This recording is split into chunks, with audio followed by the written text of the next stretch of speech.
എന്റെ മക്കളും ബന്ധുക്കളും അല്ലാത്തൊരു തൽക്കാലം ഒന്ന് പുറത്തു പോയാൽ കൊള്ളാം. ഞങ്ങൾക്ക് അല്പം കുടുംബകാര്യങ്ങൾ സംസാരിക്കാനുണ്ട്. KRP നമുക്ക് ഒരുപാട് പണികളുള്ളതാ. KRP CRP ഒക്കെ ഗേറ്റിന് പുറത്ത് ഇറങ്ങി പോണം മിസ്റ്റർ.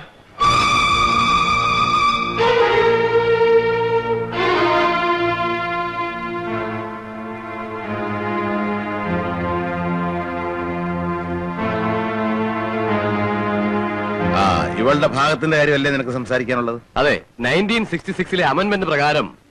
അപ്പൊ നിങ്ങൾ വിവരമൊന്നും അറിഞ്ഞില്ലല്ലേ? ഭാനുമതിയുടെ പേരിലുണ്ടായിരുന്ന സ്ഥലം പോയി, ബാങ്കുകാർ ജപ്തി ചെയ്തു.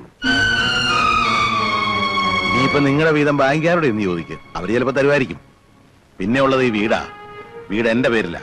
ഇത് ഇപ്പൊ വീതം വെക്കാൻ എനിക്ക് മനസ്സില്ല. എന്ന് വെച്ചാൽ മോനെ ആനന്ദ, എന്റെ ഇഷ്ടമില്ലാതെ ഇത് വീതിക്കാൻ നിന്റെ ഈ വക്കീലോ വക്കീലിന്റെ അപ്പനോ വിചാരിച്ചാൽ നടക്കില്ല.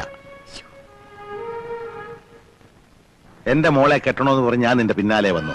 നിനക്കൊരു ഭാര്യയും കുടുംബവും ഉണ്ടാവണമെന്നുള്ളത് നിന്റെ ആവശ്യമായിരുന്നു. ഇവളല്ലായിരുന്ന വേറൊരുത്തെ നീ കെട്ടുകയും ചെയ്യുമായിരുന്നു അല്ലേ? ഞാനുമായിട്ട് ഒരു ബന്ധവും ഇല്ലാത്ത നിനക്കൊരു കുടുംബം ഉണ്ടാകാൻ വേണ്ടി എന്റെ സമ്പാദ്യത്തിന്റെ ഒരു വലിയ ഭാഗം ചെലവഴിച്ചവനാ ഞാൻ. ആ കുറ്റത്തിനാണോ നീ ഇപ്പൊ എന്നെ ശിക്ഷിക്കുന്നത്? എന്ത് ധൈര്യത്തിലാ നീ ഈ വക്കീലിനെ കൂട്ടി ഈ പടി കയറിയത്? നീ സമ്പാദിച്ചല്ലോ ഇവിടെ ഇരിപ്പുണ്ടോ? ഭാര്യയെ നോക്കേണ്ടത് ഭർത്താവിന്റെ മാത്രം കടമയാണ്. അത് ഒരിക്കലും ഭാര്യ വീട്ടുകാരെ ആശ്രയിച്ചിട്ടാകരുത്.